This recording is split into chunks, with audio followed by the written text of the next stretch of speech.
ओढ़नी के रंग पियर जादू चला रहल बा। लागे की जैसे खेतवा में,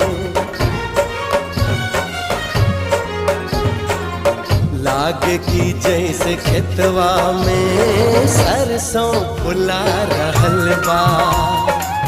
लागे की जैसे खेतवा में सरसों फुला रहल बा।